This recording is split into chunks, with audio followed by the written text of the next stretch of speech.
오늘 강의는 작가와 작품을 기억하는 방법. 저희가 토지문화관 특성화 사업 맨 마지막 강의입니다. 그리고 얼마 전에 여러분 다 돌아보셨겠지만 박경리 뮤지엄도 이제 개관하고요. 우리가 작가와 작품을 기억하는 여러 가지 방법이 있습니다. 가장 일반적으로 우리의 전통적인 방법은 책을 읽고 독후감을 쓰거나 아니면 친구들과 책에 대해서 토론을 하고 그런 정도의 독후 활동이었다면, 이제는 우리가 지금 여기 토지문화관에 와서 이런 강의를 듣는 것, 또 문학을 경험하는, 또 작가와 작품을 기억하는 방법이기도 하고요. 또 문학관이나 기념관을 돌아보기도 하고요. 작가와 작품을 기억하는 방법에서는 우리가 실제 하동이나 통영은 가보지 못했지만 그곳에 가면 우리가 어떤 것들로 작가와 작품을 추억하고 기억할 수 있는지에 대해서 살펴보도록 하겠습니다. 크게 오늘 강의는 두 가지로 나뉘어져 있습니다. 모빌리티 시대 또 하나의 독법, 문학공간. 문학관이라고 하지 않고 문학공간이라고 한 것은 다 이름이 다르거든요. 여기는 토지문화관이고, 하동에 있는 것은 박경리 문학관이고, 저희 단구동에 있는 건 박경리 문학공원이고, 다 이름이 다르죠. 그래서 그냥 그걸 통칭해서 문학공간이라고 불렀고요.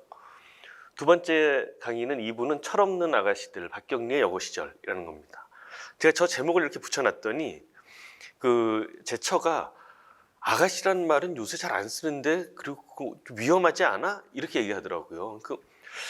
예전에는 아가씨라는, 저희 아버지 세대만 해도 어디 이렇게 음식점 가도 아가씨 여기 물 한 잔만 이렇게 하는 게 일반적이었고, 그게 하대하는 말이 아니었는데, 요새는 아가씨 이 말이 괜히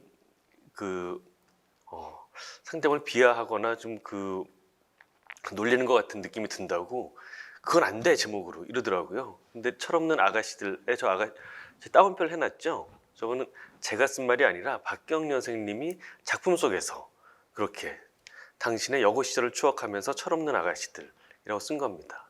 그래서 우리가 박경리 선생님이 학창 시절을 어떻게 보내셨는지에 대해서 진주라는 공간을 중심으로 살펴보도록 하겠습니다.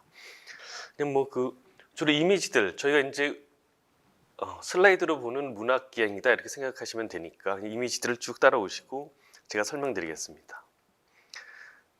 첫 번째 1부, 모빌리티의 시대 또 하나의 독법, 문학 공간입니다.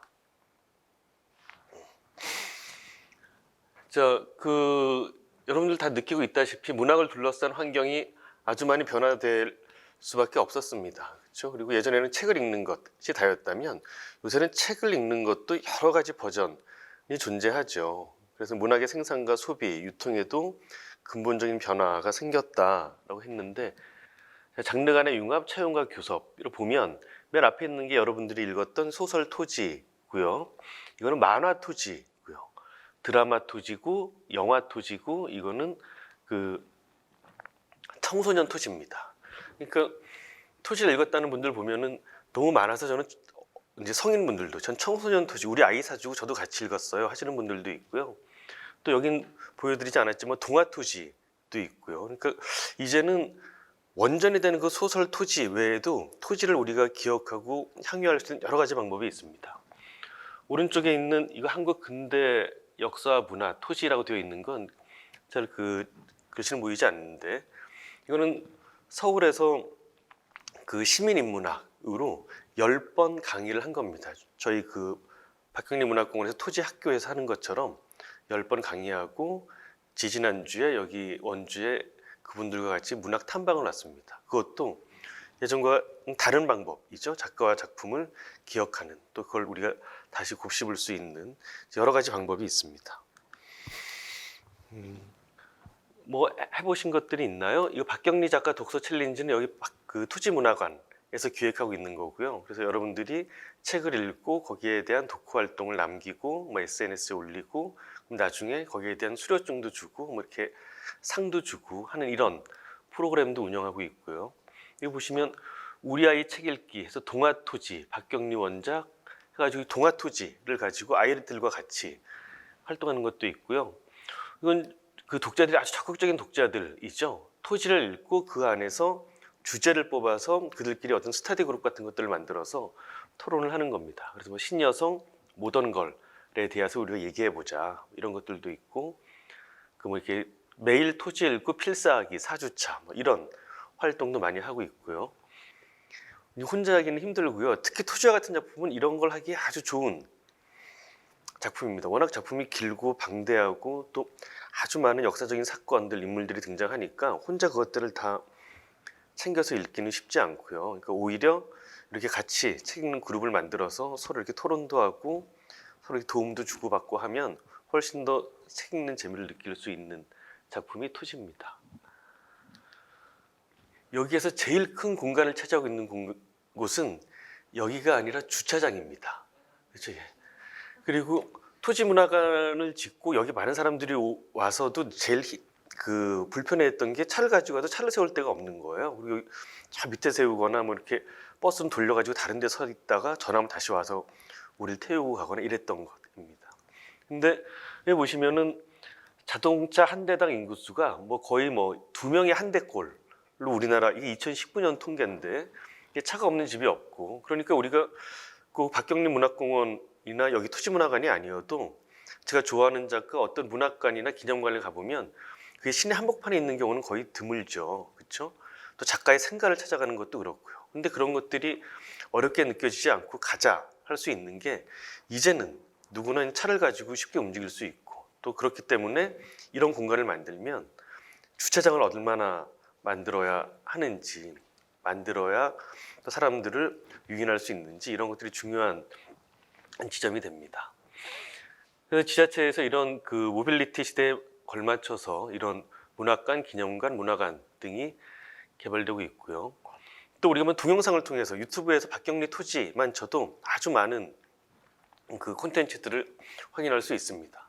그래서 그때 제가 다른 학교에서 이렇게 뭐 걷기의 모빌리티 인문학 그래서 원주, 하동, 통영을 다니면서 그 공간을 소개하고 작품에 대한 이야기를 했던 거고요. 보시라고 이렇게 한 게 아니라 이렇게 우리가 작가와 작품을 이제 기억할 수 있다, 추억할 수 있다는 이야기입니다. 이거는 그 1탄 박경리의 대하소설 토지 50주년이라고 되어 있죠. 그래서 하동을 걷다.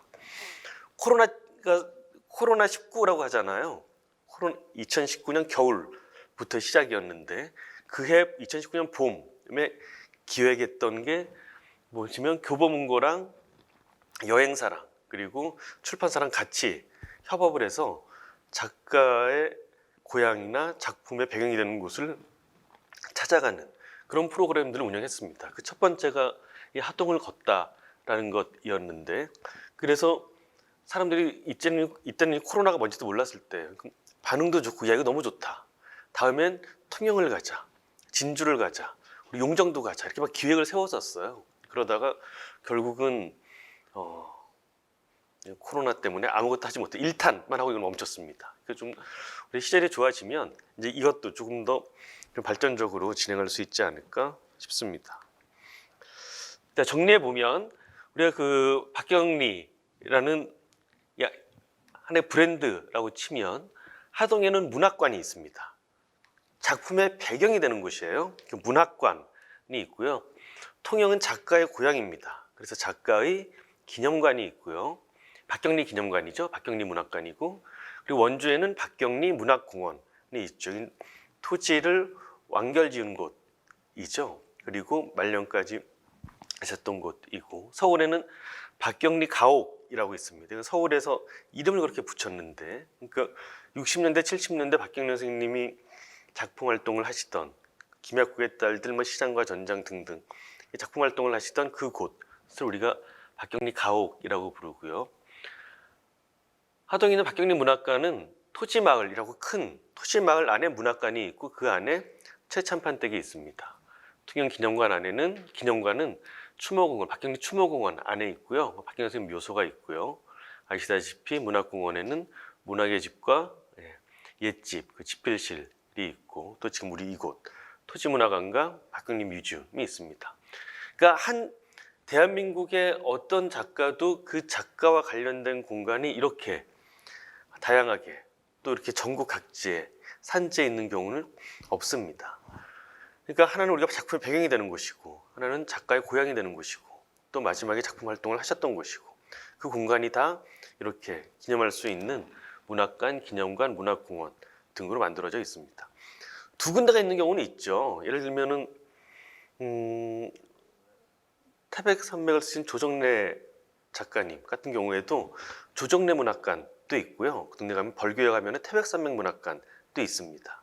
근데 그렇게 한 두 군데 정도는 우리가 인접한 공간에 배치되어 있는 경우도 있지만 이렇게 하동과 통영, 원주 이렇게 되어 있는 작가는 박경리밖에 없습니다. 자, 문학관에서 뭘 하나요? 되게 이런 일들을 해야 한다고 이론적으로는 이야기합니다. 한번 따라오시면서 그런 것들을 우리 문학관에서 하고 있나? 공원이나 토지문화관에서 하고 있나?를 떠올려 보시면 어떠한 것들이 덧셈 뺄셈이 되는지 알 수 있습니다. 먼저 작가 작품 관련 자료를 수집, 정리, 보존하는 일을 하고 있습니다. 우리가 여기 유품들을 이렇게 정시해서 그 독자들, 관람객들이 보여드리는 것, 그리고 일반인들은 볼 수 없지만 따로 선생님이 보셨던 책들을 수장고에 보관하고 있거든요. 그리고 그때그때 연구자들이 요청하면 보여드리기도 하고 되게 하고 있는 일이고요. 이 두 번째가 이제 그런 겁니다. 간행물로 만드는 것. 이거는 하고 있는 것이 없고요. 이렇게 정기적인 간행물은 없고 우리가 오면 이게 브로셔 같은 것들이 있죠. 그 정도는 대개 문학관에서 하고 있습니다. 강연회, 세미나, 강좌 등 문학 보급 활동. 우리가 지금 하고 있는 일이 그런 것이고요. 그래서 문학적 유산을 후세에 전달하고 미래의 문화적 창조에 기여하는 것을 큰 슬로건으로 삼고 그리고 지역 문화 사업의 거점으로 문학관이 기능할 수 있으면 좋겠다는 겁니다. 그런 의미에서 원주의 토지문화관과 원주 당구동에 있는 박경리 문학공원의 이런저런 프로그램 운영은 전국의 문학관에서 탑입니다. 제일 시민들과 가장 원활하게 아주 왕성하게 소통하고 있고 또 그런 프로그램들을 개발하고 있고 또 시민 여러분들도 아주 적극적으로 참여하고 있고 그래서 다른 지역에서 원주의 토지문화관과 박경리 문학공원의 이런저런 프로그램들을 벤치마킹 하기도 하고요. 많이 배우러 옵니다. 자, 그럼 우리가 이제 원주는 여러분들이 다 이미 가보셨을 테니까 통영이랑 우리가 멀어서 가보지 못했던 예전에 갔던 통영은 박경리 선생님 고향이고요. 그리고 거기에서 이제 수혜점을 운영하셨고 묘소가 있는 공간입니다. 토지 외에도 김약국의 딸들이나 파시의 주요 공간이 되고요. 다음에 2019년 4월에 박경리 문학축전이 개최되고 매년 5월 5일 박경리 선생님 돌아가신 날이죠. 우리 박경리 선생님 그 묘소에서 매년 5월 5일에 추모제가 진행되고 있습니다. 이건 박경리 선생님 그 7살 때 사진입니다. 어머님이랑 찍으신. 자, 박경리 선생님 생가에 갈 거예요. 그 김약국의 딸들 읽으면 서문곡에 나오죠. 통영 서문곡에 가면 앞에 이런 표지석이 아이고. 표지석이 있습니다. 그래서 김약국의 딸들의 육필원고가 이 안에 들어 있어요. 그리고 이런 그 책 위에 이런 표지석이 있는데 이 골목이 차는 못 들어갑니다. 자전거 하나가 겨우 지나갈 만한 이런 골목 안으로 우리가 걸어 들어가면 이 정도예요. 이게 돌아가신 그 김영주 이사장님입니다. 그때 이사장님이랑 저희가 같이 생가를 찾아갔거든요. 아직 얼마나 그 형태가 남아 있는지. 그야말로 둘이 지나가기도 좁은 골목입니다. 그 안에 가면 벽이 이렇게 되어 있습니다. 박경리 선생 태어난 집. 이곳은 소설가 박경리 선생이 태어난 집입니다. 현재는 박경리 선생님과 연고가 없는 일반 시민이 살고 있으므로 내부는 공개하지 않습니다. 라고 되어 있어요. 그러니까 얼마나 많은 사람들이 박경리 선생님의 생가를 하니까 안에 좀 보여주십시오 하겠어요. 그래서 지금 살고 계신 분이 통영에 아주 강력하게 민원을 넣어서 통영시에서 붙여준 겁니다. 그 김영주 이사장님이랑 박경리 선생님 따님이에요 하고 저희가 갔는데도 안 열어주더라고요. 그럴 수 있죠. 얼마나 많이 시달리셨겠어요. 그래서 결국 들어가지 못하고 밖에서 저렇게 사진만 찍고 돌아왔습니다. 어찌됐든 이런 곳이구나 정도 안에는 우리가 얼마나 많이 변했는지 확인할 수 없었지만 요 동네구나 라고 알 수 있고요. 그래서 이 골목을 이렇게 빠져서 이렇게 나가면 통영에 가면 되게 많이 가시는 곳이 이게 동피랑, 뭐 벽화마을 이쪽 많이 가시죠. 요 골목을 빠져나가면 서피랑입니다. 서피랑. 그리고 저 골목에서 서피랑 그 언덕까지가 박경리 길로 이렇게 만들어져 있어요. 그래서 그 벽에 박경리 선생님 문구 같은 것들이 벽에 새겨져 있고 벤치에도 박경리 선생님 작품의 구절들이 새겨져 있어서 거기에 앉아서 작가를 추억할 수 있도록 그렇게 조성되어 있습니다. 저는 통영하면 제일 통영이 저한테는 아주 좋은 기억으로, 아프지만 좋은 기억으로 떠오르는 그 분기점이 이때입니다. 박경리 선생님이 2008년 5월 5일 날 돌아가셨잖아요. 서울 아산병원에서 돌아가시고 장례를 치르고, 기억하시는지 모르겠지만, 그리고 원주에 와서 지금 박경리 문학공원 자리에서 노제를 치르고요. 그리고 진주여고에 갔다가 통영에 도착한 거는 5월 9일입니다. 그래서 5월 9일 날 이제 저희가 이제 마지막으로 미륵산에 선생님을 모셨는데 5월 8일 날 저녁 때 갔어요. 저희가 갔더니 그 통영 부두에 그 넓은 그 주차장에다가 요 만장 있죠, 만장. 요 만장을 쓰고 있는 거예요. 글씨 쓰시는 분들이. 그리고 통영 시민들이랑 박경리 선생님 이제 그 장례식에 참여하고 싶은 독자들이 와서 선생님에게 남기고 싶은 글이나 추모의 글을 포스트잇에 써가지고 딱 붙여놨습니다. 그럼 그것들을 만장으로 만들고 있는 거예요. 즉석해서. 여기 보시면은 이 만장 보이시죠? 이게 프린트한 게 아니라 프린트한 것도 있고요. 이렇게 먹으로 쓴 거예요. 다. 밤새 그 작업을 했습니다. 밤새 그 작업을 한 것도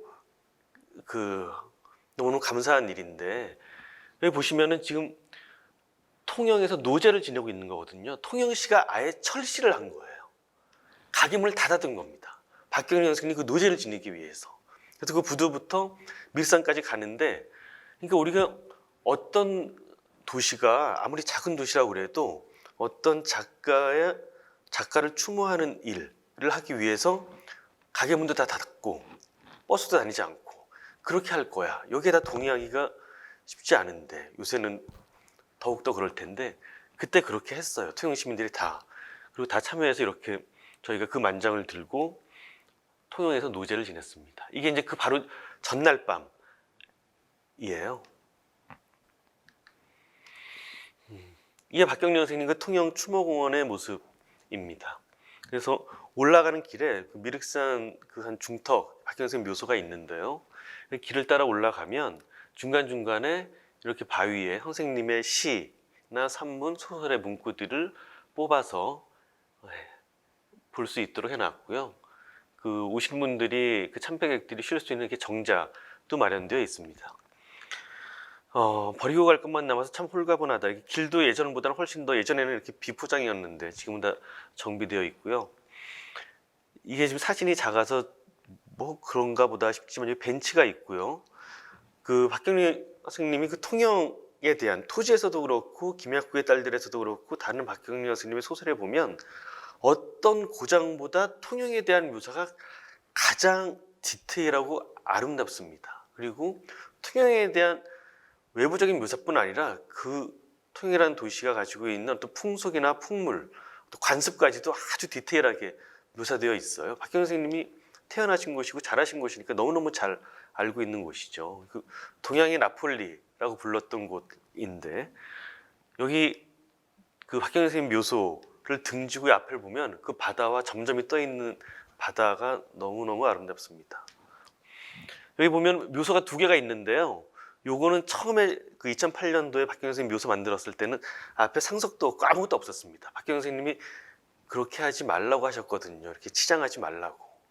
근데 지금의 모습은 좀 다릅니다. 여기 이렇게 비석도 세우고 상석도 세우고 해놨는데, 안 했어요. 안 하고 한 몇 년 갔는데 많은 분들이 와가지고 통영시에다가 오히려 민원을 넣는 거예요. 야, 너무한 거 아니냐? 박경리와 같은 큰 작가를 모셔다 놓고 어떻게 비석도 하나 안 세우고 저렇게 할 수 있느냐? 이거 똑바로 해라. 뭐 이런 식으로 민원을 계속 넣었대요. 그래서 오히려 통영시에서 그 유족들한테 그러니까 우리 작가에 대한 예우로 아주 소박하게 하겠노라고. 그래서 사후에 이렇게 지금은 가면 이렇게 비석도 세워져 있고 이렇게 상석도 있고 이렇게 꽃도 꽂을 수 있는 그렇게 다 마련되어 있습니다.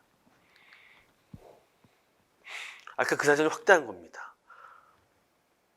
제가 찍은 사진이어서 별로 근사하지 않죠. 가보면 정말 근사합니다. 예전에 여기가 펜션이 있던 곳이에요. 펜션이 있는 곳은 풍경이 좋은 곳이잖아요. 얼마나 좋겠어요. 박경림 돌아가시기 2년 전에 통영에 가셨는데, 오랜만에 몇십 년 만에 통영에 가셨는데, 그때 통영시장님이 이곳을 모시고 갔대요. 그때 박경림 선생님이 와, 맞아, 여기가 내 고향이었고 내가 나중에 이런데 누울 수 있으면 좋겠다고 지나가는 말로 하신 거를 통영시장님이 딱 잡아서 통영시에서 저기를 수용해서 사후에 여기 선생님 묘소가 자리 잡게 되었습니다. 박경림 선생님께 인사를 드리고 내려오면 그 밑에 이제 박경리 기념관이 있고요. 여기 우리 뮤지엄으로 된 그 앞에 동상이 주차장에 있던 걸 일로 옮겼는데 보셨죠? 훨씬 낫죠? 그 예전에는 진짜 그 가파른 계단을 막 올라오다가 박경림 선생님이 무너질 듯이 거기 서 계셨는데 지금은 뒤에 이렇게 산을 배경으로 있으니까 훨씬 더 안정적이고 좋습니다. 그 똑같은 모양의 동상이 기념관 앞에 서 있습니다. 그리고 여기는 통영이니까 토지 반, 김약국의 딸들 반이에요. 안에 전시물들이. 저희는 되게 다 토지로 구성되어 있잖아요. 이쪽엔 김약국의 딸들 혹은 파시에 대한 그 안내가 많이 되어 있습니다. 상대적으로. 자, 이제 하동으로 갈게요. 하동에 가면 거기는 그 주차장도 저희만큼 큽니다. 그리고 주차장에서 한참 걸어 올라가게 되어 있어요. 그 전체가 다 토지 마을로 구성되어 있습니다. 가장 최근에 만든 게 김현주랑 유준상이 길상으로 나오는 드라마, SBS 드라마 토지였고요. 그때 세트장이었습니다.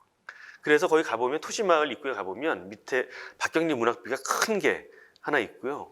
거기서부터 토지마을이 시작되는데 올라가다 보면 용인의 집도 있고 막달래도 있고 이런 식으로 초가집들의 간판이 달려 있습니다. 그 맨 위에 최찬판댁이 있습니다. 그렇지만 그건 그야말로 드라마 세트장이지 그런 한 고장의 대지주의 집이 산 중턱에 있을 리는 없죠. 예전에는 그러지 않았겠죠. 지금은 이제 산 중턱에 지리산과 그 섬진강이 다 내다보이는 아주 좋은 터에 최찬판댁이 자리 잡고 있습니다.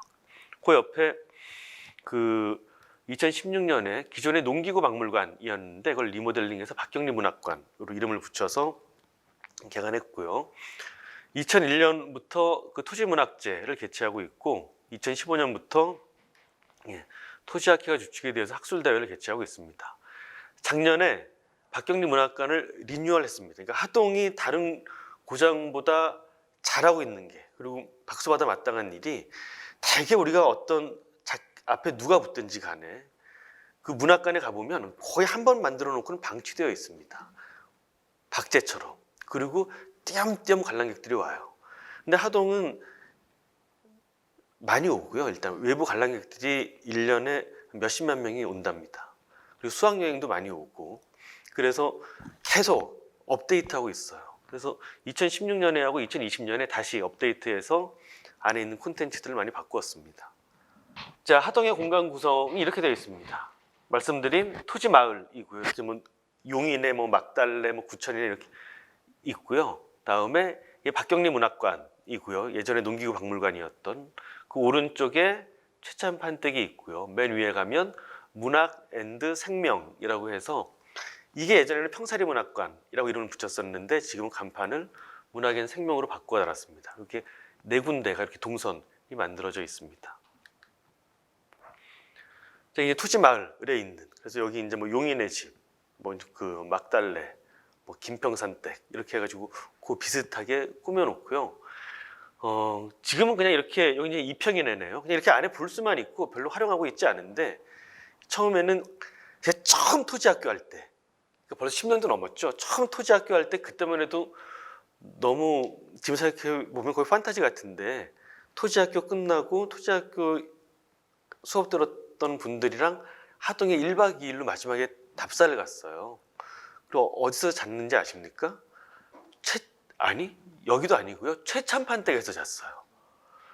그러니까 그때만 해도 하도엔 그때만 해도 지금은 거기에 이제 뭐 리조트 같은 것도 들어서고 했는데 숙소도 마땅치 않아서 내려서 이제 모텔을 여러 개 잡아야 될 판이었어요. 그래서 하도 군에 얘기했더니 그럼 거기 뭐 좀 춥지만 주무실 거면 저희가 이불을 같은 거는 갖다 드리겠다고 그래서 콜 해가지고는 최참판댁 누군 안치에서 자고 누군 사랑치에서 자고 본치에서 자고 다 그랬습니다. 저는 그때 별당에서 잤습니다. 제가 선택권이 있었거든요. 별당에서 자고 싶었어요. 거기 가면 거기 별당 아씨가 쓰던 방이고 나중에 서희가 쓰던 방이고 그리고 별당이 제일 좋아요. 앞에 연못도 있고. 지금은 그렇게 할 수 없습니다. 지금은 그 최참판댁에서 잠을 자거나 할 수는 없고요. 오히려 작년인가 재작년에 최참판댁 위에 그 한옥 체험관이 만들어져 있습니다. 그래서 그 비용은 비싸지 않은데 예약하기는 너무너무 힘들다고 하더라고요. 그러니까 거기서 주무시면 예약이 만약에 운이 좋아서 예약이 되면 바로 아래 최참판댁이 있고 섬진강도 있고 전망도 너무너무 좋습니다. 하동에 가시면 그쪽에 가서 하루 묵어보세요. 자, 이런 식이에요. 뭐 강봉기 두리네, 뭐 김평산 하만댁, 뭐 칠성이 이민네, 막달래 뭐 이런 식으로 아주 그야말로 마을이 조성되어 있고 저 사이로는 여러분들이 다니면서 안에도 구경할 수 있습니다. 툇마리에 앉아서 뭐 커피도 한잔 할 수 있고요. 자, 최참판댁으로 가시면 최참판댁 입구에 제일 먼저 여러분들이 만날 수 있는 게 최참판 동상이 있습니다. 근데 생각해 보십시오. 토지에는 최참판이 나오지 않아요. 최참판 댁이죠. 최치수는 참판 벼슬을 한 적이 없어요. 최치수의 아버지는 일찍 죽었잖아요. 근데 최참판 댁이라고 우리가 부르죠, 그냥. 그랬더니 이 마을을 조성할 때 그러니까 최참판 댁이니까 최참판은 있어야 되지 않겠어? 소설에는 등장하지도 않았던 그 최치수의 할아버지 최참판 동상을 이렇게 만들어놨습니다. 벤치에 이렇게 앉혀 있어요. 그러니까 오히려 이걸 최참판 동상이라고 하지 말고 이게 최치수야 이렇게 해도 훨씬 더 이게 실감이 될 텐데 최참판은 한 번도 소설에 나온 적이 없는데 그가 여기 앉아 있습니다. 뿐 아니라 그래서 안으로 들어가잖아요. 이건 밖에서 찍은 모습이고요. 이건 별당 앞에 있는 연못입니다. 최참판집 안으로 들어가면 진짜 최참판이 계세요. 여러분들을 맞아줍니다. 그리고 하동에서는 최참판 선발대회를 해요. 우리 추장이 선발대회처럼. 그래서 최참판이 이렇게 갓도 쓰고 한복도 입고 이렇게 우리 집 가훈이 뭐예요? 가훈도 이렇게 써주시고 같이 이렇게 사진도 찍어주시고 이제 그런 역할을 일일 2교대로 하고 계십니다. 그러니까 최대한 관람객들이 오면 그들이 할 수 있는 활동들을 서포트하는 거죠. 규모가 꽤 큽니다. 최참판댁이 밖에서 찍은 사진이고요. 이건 최참판댁에서 바라본 그러니까 최참판댁이 원래 양반집이 산 중턱에 있지 않았겠지만 지금의 최참판댁은 산 중턱에 있어서 저기서 이렇게 내다보면 그 악양 들판과 저 멀리 섬진강도 보이시죠? 섬진강과 지리산이 다 이렇게 보일 수 있는 아주 터 좋은 곳에 자리 잡고 있습니다. 최참판댁은 가봤어요 하시는 분들이 거기 대나무 숲은 못 봤어요 하시는 분들이 있어요. 최참판댁 맨 안에 그 본체 뒤로 가면은 대나무 숲길이 있습니다. 저는 최참판댁에서 제일 좋아하는 공간이 이 공간인데 그래서 이 대나무 숲길을 지나가면 그 평사리 문학관이 나옵니다. 그래서 여기 제목 간판을 보시면 문학 앤 생명이라고 되어 있습니다. 그러니까 앞에 박경리 문학관이 있으니까 여기도 또다시 뭐 평사리 문학관 이렇게 이름을 붙일 수는 없잖아요. 같이 인접한 공간에 문학관이 두 개일 수는 없으니까. 그래서 예전에는 저기 현판이 평사리 문학관이었는데 어쨌든 박경리 선생님 하면 또 토지의 배경이 되는 곳이고 그렇다면 결국은 생명사상 또 토지의 주제인 생명과 관련해서 여기 현판도 문학 앤 생명으로 이렇게 달아두었습니다. 그래서 이 안에 가면 저희가 한 요거보다는 요 한 반 정도 되는 이렇게 계단식 강의실이 있어서 세미나도 할 수 있고요. 거기서 이런 학습 프로그램 같은 것들도 운영합니다. 그래서 그 평사리 문학관, 그 문학 앤 생명에서 내려오시면 이제 바로 오른쪽에 박경리 문학관이 있어요. 이건 2016년 개관식 할 때 모습입니다. 문학관 안의 모습이고요. 뭐 국어사전이랑 재봉틀 그리고 통영나비장이 있는데 재봉틀은 여기서 간 것이고요. 박경림 진짜 쓰시던 것이고 국어사전은 박경림 쓰시던 건 아닌데 그것과 가장 가까운 것을 진열해 두었습니다. 여기에도 또 동상이 있어요. 박경림 선생님은 똑같은 동상. 여기 사택 앞에도 있고 통영기념관에도 있던 똑같은 동상이 여기 문학관 바로 앞에 마당이 있습니다. 이분은 누군지 아시겠어요? 2016년 처음 개관식 할 때 그때 이제 그 돌아가신 김영주 이사장님이랑 김지한 선생님이랑 다 같이 가셨거든요. 그래서 이 김지한 선생님이십니다. 그래서 제가 김지한 선생님 사진을 찍으려고 근데 앉아 계신데 사진 찍게 좀 돌아 앉으세요 이렇게 할 수는 없고 계속 기다리고 있는데 계속 이렇게 박경림 선생님의 등을 쥐고 앉아 계시더라고요. 그래서 결국 저기 등 쥐고 있는 사진, 사이좋게 찍은 사진이었으면 더 좋았을 텐데 밖에 없습니다. 자, 박경림 문학관은 아까 말씀드린 것처럼 2016년에 개관하고 작년에 리뉴얼했다고 그랬어요. 그래서 그 안에 있는 콘텐츠들도 아주 많이 바뀌었습니다. 그 보이시죠? 박경림 선생님 동상이 있고요. 그 앞에 예전에는 여기가 다 그냥 그 흙바닥이었는데 산 중턱에서 바람이 너무 많이 불거든요. 그래서 지금은 잔디를 심고 이렇게 그 박석도 깔아두었습니다. 이게 예전에 2020년에 박경림 문학관의 모습이에요. 작년에 박경림 문학관을 리뉴얼하면서 우리가 그 이전과 다르게 신경을 썼던 것이 이겁니다. 입체적인 아트 콘텐츠. 그래서 다른 하동 외에 통영이나 원주 혹은 서울 다른 곳에서는 볼 수 없는 하동에서만 볼 수 있는 아트 콘텐츠들을 우리가 박경림 문학관에 안치자라는 것과 그 이전에는 없었지만 탐방객들이 참여할 수 있는 이런 체험 공간을 만들자는 걸 그 이전과는 좀 다르게 차별화해서 만들어 보았습니다. 문학관에 들어가시면 제일 앞에 이렇게 그 바로 공간이 뻥 뚫려 있는 게 아니라 파티션 같은 게 하나 놓여 있는데요. 그 앞에 박경림 선생님 식구에서 따온 글 기둥 하나 붙들고 여기까지 왔네 라는 문구가 여러분들을 처음 맞아줄 겁니다. 그러니까 이거는 저희가 할 때 글 기둥 하나 붙들고 여기까지 왔네. 이건 박경림 선생님 당신 이야기이기도 하고 또 여러분들과 같은 독자들이 갔을 때도 마찬가지죠. 내가 토지라는 작품을 읽고 그 글기둥 하나 붙들고 하동까지 왔다라는 여러분들을 맞아주는 글이기도 합니다. 토지 인물 관계도인데요. 이거는 그 이전에도 있었습니다. 그 이전에도 있었는데 그 이전에는 한 A4 한 2장 정도, B4 정도의 사이즈였어요. 그래서 진열대 안에 놓여져 있었습니다. 노트북 정도의 크기. 그런데 여러분들 멀리서 보시면 잘 보이지 않죠. 근데 슬쩍 이렇게 이미지만 보시면 이게 천체도 같지 않습니까? 천체도? 그렇죠.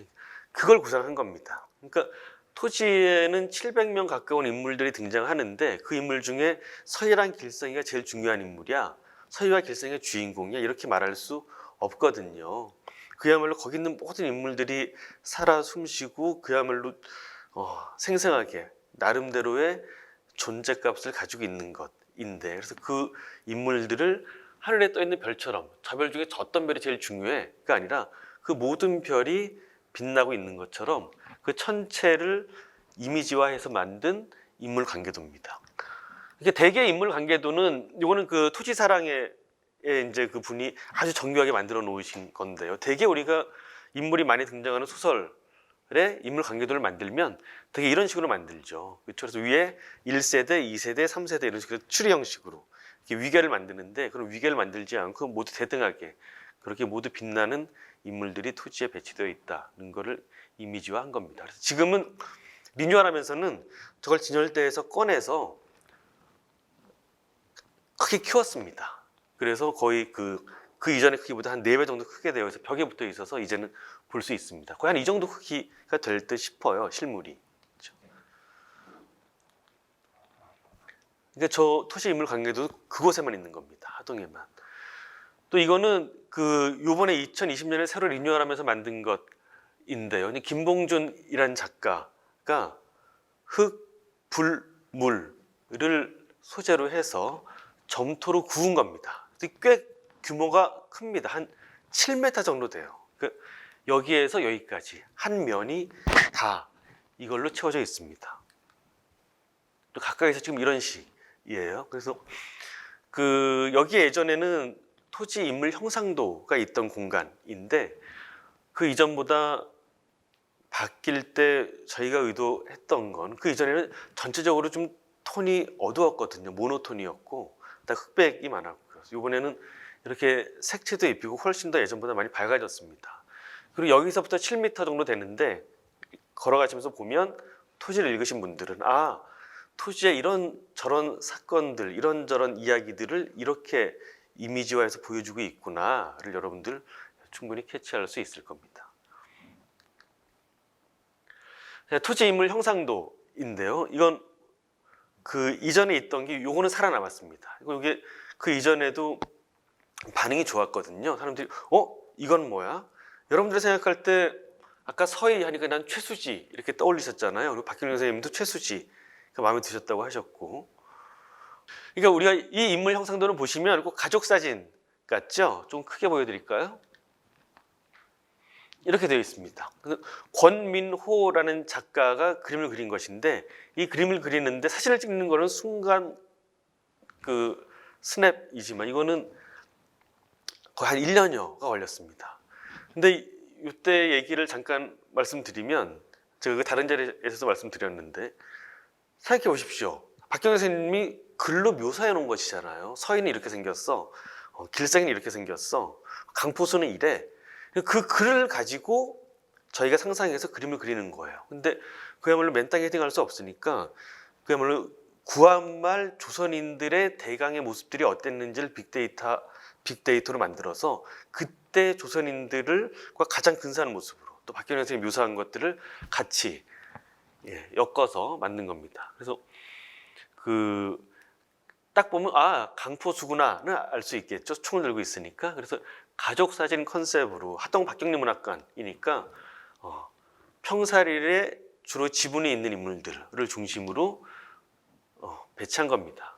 그래서 여기에는 명찰을 달고 있지 않지만 그 옆에 보면 토지 인물 형상도, 그래서 각각의 인물이 누구인지 다르게 설명이 되어 있습니다. 여기 가장 제가 이렇게 토지 인물 형상도를 처음 걸었을 때 하루 있어 봤거든요. 사람들이 어떤 자리에서 가장 많이 머무는지, 어디가 포토전인지, 어떤 것들은 우리가 열심히 만들었는데 잘 보지 않고 스쳐 지나가는지를 봤는데 제일 많이 서 있는 공간이 여기입니다. 그리고 박수도 많이 치고 욕도 제일 많이 해요. 그러니까 내가 생각했을 때 서희는 안 저래 라는 사람이 있을 거 아니에요. 내가 생각했을 때 길상이는 안 그래. 이게 길상이가 아닌데 용이가 뭐 이래. 용이는 얼마나 잘생겼는데. 이런 분들도 있고, 그땐 다 그랬어. 이런 분들도 있고, 그 인물 형상도는 지금도 가시면 볼 수 있습니다. 여러분들 강포수고 우간스님이고 김은장이고 길상이고 서희입니다. 이 사람은 누군지 아세요? 그래도 이 중에서 가장 모던한 양장을 입고 있지 않습니까? 이상현이라는 인물입니다. 제가 안경을 벗으면 이 인물과 비슷하지 않을까요?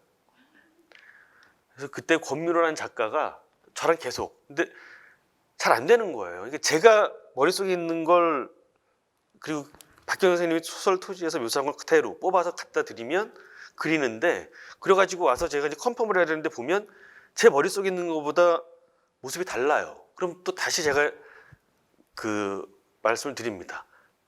한 5kg는 빼야 될 것 같아요. 한 10kg는 더 찌워야 될 것 같아요. 그때 옷은 이런 것들이 아니었어요. 계속 왔다 갔다 하는 거예요. 그때 이상현이라는 인물에 대해서 제가 뭐라고 이야기했냐면 가장 찌질하고 나약하고 우유부단한 불행한 근대 지식인이야 라고 이야기했어요. 그랬더니 그 사람이 제가 그렇게 느껴졌나 봐요. 그래서 저를 모델로 그린 거예요. 그래서 교수님 근데 이상현이 안경을 안 썼거든요. 그래서 교수님 제 사진을 찍어가지고 몰래 찍어가지고 가서 안경만 벗겨가지고 이상현으로 만들어 놓은 겁니다. 자, 이번에 새로 앉힌 박경리 선생님 초상화입니다. 이거는 그냥 상상화가 아니고요. 박경리 선생님 사진을 가지고 이재라는 작가가 그림으로 그린 거예요. 그러니까 그 이전에는 아까 그 인물 형상도도 보니까 흑백이고 박경리 선생님 초상화도 그 이전에는 흑백이었습니다.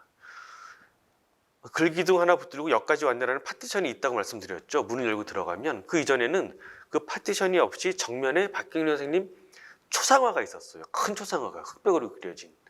그래서 어떤 분들 오면 야, 무슨 사당 같아 이런 사람들이 있었어요. 그래서 그럴 수도 있겠다. 그래서 우리가 이제 그 파티션을 놓고 그런 글귀를 새기고 선생님도 우리가 소설 토지의 작가 박경리 그럼 너무 큰 작가고 우리 사회의 원로이시고 너무 먼 인물처럼 느껴지기 쉬운데 그래서 좀 더 친근한 모습의 박경리 또 젊은 시절의 박경리의 모습을 보여드리려고 이번에는 색채를 입혀서 60년대 모습입니다. 박경리 선생님 그림이 그려져 있고 이게 이전의 모습입니다. 이전에는 문을 열고 들어가면 바로 정면에 이렇게 박경리 선생님 얼굴이 크게 있었거든요. 지금은 이 모습으로 바뀌었습니다. 여기 하동 평사리에 있는 박경리 문학관이니까 이거는 하동에서 요청한 것이에요. 다른 곳에는 없지만 하동 평사리니까 하동 평사리를 보여줄 수 있는 어떤 아트 콘텐츠가 있으면 좋겠다. 그 하동군에서 요청을 하셔서 우리나라에서 그 목파나로는 최고의 작가이신 김억 선생님께 부탁을 드려서 목파나로 만든 현재의 하동 모습입니다. 그래서 현재 하동 모습인데 토지의 배경이 되는 악양들판, 섬진강, 지리산을 다 담은 목파나가 꽤 규모가 큽니다. 지금 요 슬라이드 정도 될 거, 요 정도의 사이즈가 되는 큰 목파나가 걸려 있습니다. 그리고 이전과 다른 곳과는 다르게 박경리 연보를 사진으로 정리해서 보여주고 있고요.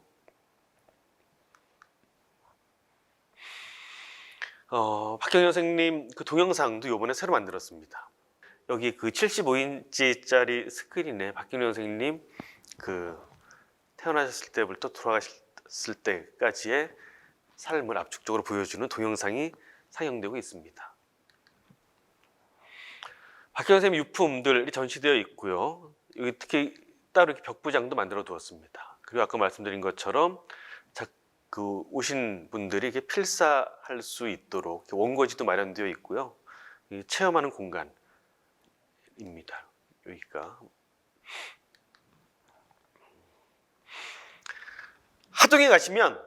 하동에 가시면 최찬판댁만 보고 오세요.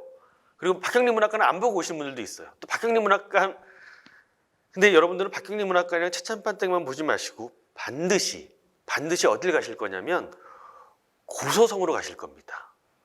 고소성은 그 구천이가 그 밤마다 가서 막 소리 지르고 뛰어다니던 최찬판댁 바로 뒤에 있던 그리고 별당아씨랑 도망가던 그 길이에요. 고소성.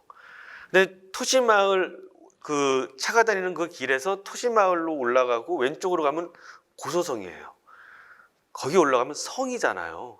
산꼭대기인데 뷰가 너무너무 좋습니다. 지리산과 섬진강과 악양들판이 진짜 한눈에 다 보이는 곳이에요. 반드시 여러분 거기 꼭 다녀오실 겁니다. 이게 고소성의 모습입니다. 고소성에서 바라본 섬진강이고요. 이건 고소성입니다. 가면 아예 하동군에서 이렇게 데크를 만들어 놨어요. 그래서 사진 찍기 좋은 녹색 명소 문화체육관광부에서 지정했다 이러면서 데크도 만들어 놔서 여러분들이 딱 서가지고 관람할 그 풍경도 볼 수 있고 사진도 찍을 수 있도록. 예전에는 저희가 사진 찍으려면 야, 한 발짝만 더 뒤로 가면 더 떨어진다 이제 이랬었거든요. 이제 그러지 않고 여러분들이 안정적으로 사진을 찍을 수 있는 공간입니다. 여기서 사진을 찍으면 어떻게 나오냐면 악양들판과 지리산과 섬진강이 한 번에 한눈에 다 들어오는 가슴이 뻥 뚫립니다. 아, 구천이가 여기서 그렇게 그 답답한 가슴을 그 울분에 넘쳐 소리 지르고 했던 공간이 여기구나 라고 토지와 겹쳐서 공간을 답사하시면 됩니다.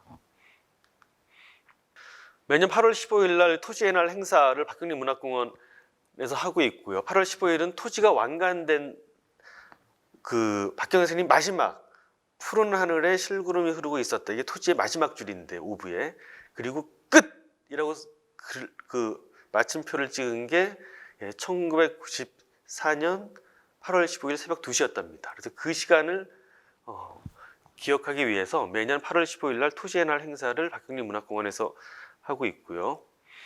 매년 10월에 토지문화관 이곳에서 박경리 문학포럼과 박경리 문학상 시상식을 진행하고 있습니다. 이게 예전에 박경리 문학공원 만들기 전에 선생님 사실 때 일반 대중이 오픈하기 전에 박경리 선생님 댁 당구동 집의 모습이에요. 그래서 뭐 거위도 있고 고양이도 있고 개도 있고 저기 이렇게 연못도 있고요. 진짜 선생님의 집필실입니다. 아무것도 건드리지 않아요. 진짜 선생님 계셨을 때의 모습이에요. 그래서 늘 가장 가까운데 이렇게 나비장도 있고 선생님이 이렇게 책상이 아니라 늘 이렇게 앉아서 좌식으로 글을 쓰셨거든요. 그래서 이렇게 글을 쓰시던 책상이고요. 이건 좀 무서운 사진인데 저희가 그 박경리 예전에 토지문학공원이 지금 박경리 문학공원으로 바뀌었잖아요. 근데 지금은 그 주변이 다 아파트 단지가 들어섰죠. 그래서 그 재개발하기 직전의 사진입니다. 그래서 보면 주변에는 다 밀었어요. 이렇게 막 흙 무덤 이렇게 올라와 있는 것도 보이시죠? 박경리 선생님 집만 그 당구동에 섬처럼 남아 있었던 사진입니다. 박경리 댁이 거의 한 700평 정도 되거든요. 나무로 둘러싸여 있고. 그래서 이 집도 그때 그 문인들이 그 연대 서명도 하고 탄원서도 올리고 민원도 넣고 해가지고 지금은 공원으로 기념할 수 있는 공간으로 살아남았지, 그러지 않았다면 그것도 다 이제 아파트로 박경리 선생님 토지를 완간지은 그 공간도 사라지고 말았을지 모릅니다. 다행히 이 공간은 지금 공원으로 만들어져 있습니다. 지금은 이런 모습이죠. 선생님 옛집이 있고 문학의 집이 있고, 여기 뭐 홍해동산도 있고 북카페도 만들어져 있습니다. 다른 곳과 다른 동상이 있죠. 그래서 이거는 그 당시 서울대 그 심정수 교수님이 만드신 건데, 이 동상과 우리 여기 지금 있는 동상, 또 하동 통영에 있는 동상과의 가장 큰 차이는 지금 있는 동상은 박경리 선생님보다 작아요. 한 70% 정도밖에 되지 않습니다. 사실 이게 실내용 사이즈인데 이건 박경리 선생님보다 커요. 이건 가보셨죠? 그렇죠. 그래서 여기서 제일 좋은 자리가 이분처럼 요 치마폭에 앉는 겁니다. 여기 이렇게. 그래서 아예 만들 때부터 여긴 사람이 앉을 수 있도록 만든 거예요. 그리고 박경리 선생님 동상은 세트입니다. 요거만 있는 게 아니, 선생님만 계신 게 아니라 이 바위에 앉아 계시고 옆에 고양이도 있고요. 뒤에 책이랑 호미, 그리고 요 바위에 보면 원고지가 이렇게 각인되어 있습니다. 그래서 이거는 이렇게가 선생님만 동상이 아니고요. 이 바위에 있는 고양이부터 호미까지가 다 하나의 세트로 만들어져 있는 것입니다. 자, 이게 하동에 있는 박경리 문학관 동상이고요. 우리 바로 옆에 있는 토지문화관에 있는 박경리 선생님 동상, 통영에 있는 박경리 선생님 동상, 그리고 조금 전에 보았던 이거는 러시아 상트페테르부르크 대학 안에 있는 박경리 선생님 동상입니다. 똑같습니다. 모습은. 자, 차이점을 말씀드리면,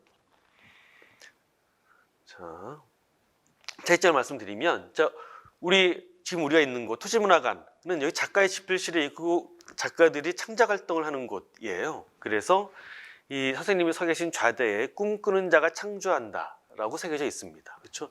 이 공간이 가지고 있는 의미와 아주 잘 부합하는 문구가 새겨져 있죠. 그 다음에 박경리 선생님 묘소가 있는 추모공원 안에 있는 그 좌대에는 버리고 갈 것만 남아서 참 홀가분하다. 박경리 선생님 유고시 집에 있는 문구이죠. 자, 이거는 그 상트페테르부르크 대학에 있는 여기에는 박경리 선생님 시 삶이라는 시에서 한 구절을 뽑았습니다. 그래서 기쁨도 슬픔도 찬란하여라 라는 식구가 있는데, 박경리 선생님이 어쩌다가 러시아까지 가셨냐면 한러 수교를 기념하면서 러시아랑 한국이랑 작가를 트레이드했어요. 그래서 러시아에서 한국에서 제일 최고의 작가가 누구야? 우리는 박경리야. 너희는 누구야? 우리는 푸시킨이야. 그럼 푸시킨을 보내. 우리는 박경리를 보낼게. 해서 박경리 선생님이 이리 가신 거예요. 그리고 푸시킨 동상은 서울 롯데호텔 입구에 가면 을지로 입구에 푸시킨 동상이 있습니다. 그래서 푸시킨 동상에 보면 여러분 잘 아시는 세상이 그대를 속일지라도 그 문구가 새겨져 있어요. 그래서 그 문구랑 이 문구가 이렇게 대를 이루고 있습니다. 그런데 이 앞에 보면 이거는 하동 박경리 문학관에 있는 동상이에요. 박경리 문학관 앞에 있는. 버리고 갈 것만 남아서 참 홀가분하다는 좀 뜬금없습니다. 그렇지 않은가요?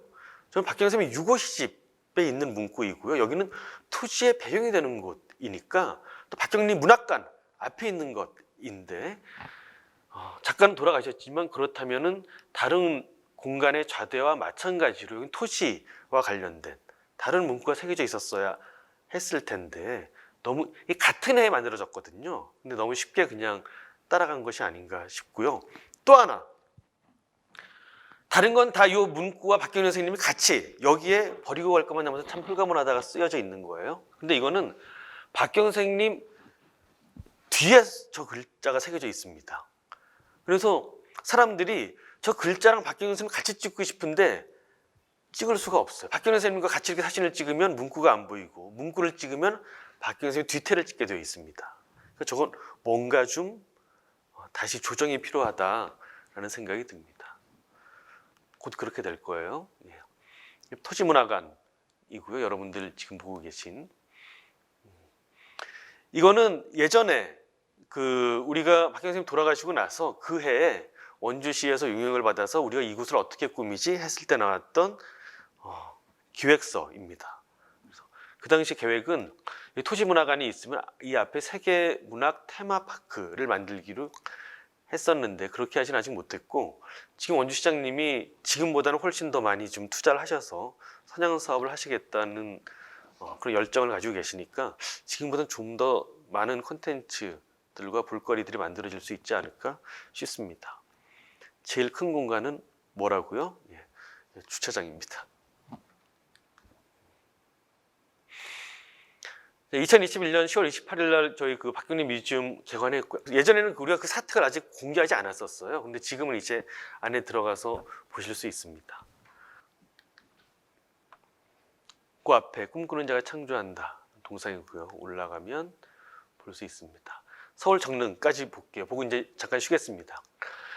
1965년부터 80년 원주 오기 전까지 서울 정릉에 사셨고요. 가장 왕성하게 가장 많은 작품을 썼던 시기가 저때입니다. 토지도 저때 시작했고요. 토지 3부, 4부 초반까지 저희서 쓰셨습니다. 서울에서.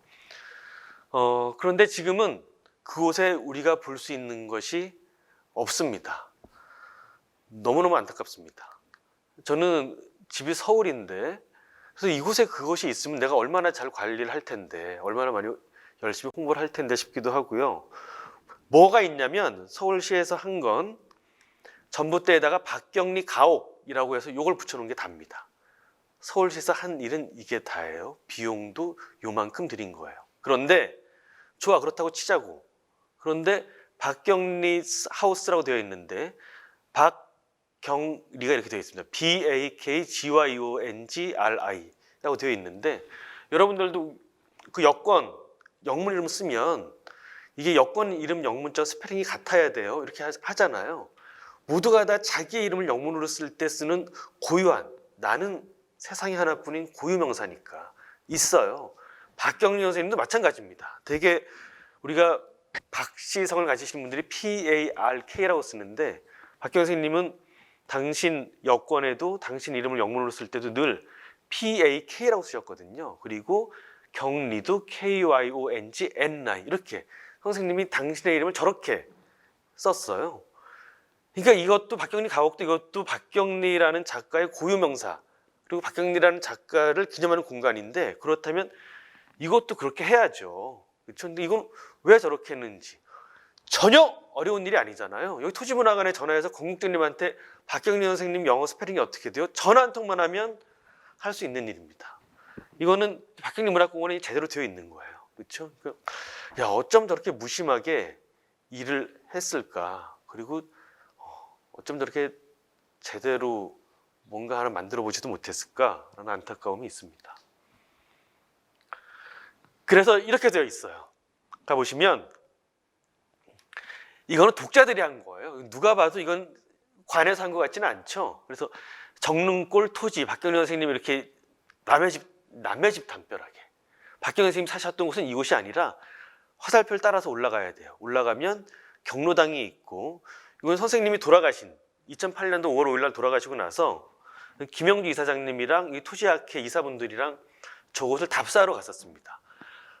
이사장님이 안 계셨으면 찾을 수도 없는 공간이에요. 선생님 저기서 생활하셨으니까. 선생님 어디예요? 그래서 한참 저희가 차를 타고 찾아서 가서 요 경로당 바로 옆집이 선생님이 계시던 곳인데, 기적적으로 그때만 해도 이 아파트 재개발, 여기 당구동처럼 하기 직전이었어요. 그래서 서울시에도 얘기했었어요. 선생님 사시던 공간, 여기 예전에 사셨던 곳이고 작품 활동을 하셨던 공간이다. 근데 거기 살고 계신 분들도 자기네들이 살고 있는 집이 그런 공간인지 몰랐던 거예요. 근데 갑자기 사람들이 와가지고 막 초인종을 누르고 열어달라고, 왜 그러냐고 막 개는 짖고 막 난리가 났는데 그런 공간이다 했더니 사람들이 자기네들도 깜짝 놀란 거예요. 그래서 안에 구경시켜 줬는데 서울시에서 저 공간을 수용하지 못했습니다. 그때부터 그분들도 이게 그냥 어떤 공간인지 아니까 이제 협상이 되어야 하잖아요. 그래야 토지 수용이 될 터인데, 그래서 이 공간은 지금 박경련 선생님의 어떤 흔적도 남아있지 않고요. 오히려 저 때만 하더라도 그때 모습이 남아있었는데, 지금은 그때 예전에 선생님이랑 이사장님이랑 있던 공간이고요. 예전의 모습입니다. 비슷하죠. 여기 계단이 있고 예전에는 여기 이렇게 다 세면을 바르지 않았었는데 지금은 저렇게 되어 있더라고요. 보시면 이게 지금 여기 선생님 사택 앞에 있는 앞에 박석들, 박경련 선생님이 직접 하신 거라고 제가 말씀드렸나요? 이게 선생님 글 쓰시다가 잘 안 되시면 나와서 이렇게 꽃에 물을 주듯이 물 주고 돌을 이렇게 하시고 했던 공간인데, 이 공간이 몇십 년 전에 이 정릉에도 그렇게 되어 있습니다. 그렇죠? 그리고 여기 보시면 여기 이렇게 부서진 돌들이 있죠. 그리고 한 켠에 이렇게 모아놨습니다. 이 돌은 또 어디서 난 거야? 어디서 나는지 알려드릴게요. 저 돌은 여기에서 뺀 돌입니다. 여기에서 부셔가지고 남았죠. 이것들 한 군데 모아두신 거예요. 그리고 저것들을 또 이렇게 좋은 돌 해서 바닥에 이렇게 깔고 했었던 박경련 선생님의 작품입니다. 그런데 지금은 이 공간이 그래서 이렇게 된 거예요. 통영 나비장을 올리는 장소가 된 거죠. 지금은 발도로프 학교 초록달 아침이라는 대안학교가 그 안에 들어와 있습니다. 그래서 그 이전의 모습은 이제 사라지고 없고요. 이미 다른 학교가 그 자리를 차지하고 있기 때문에 이제 그 공간은 박경련 선생님을 기억할 수 있는, 추억할 수 있는 서울에선 유일한 공간이었는데 사라지고 말았습니다.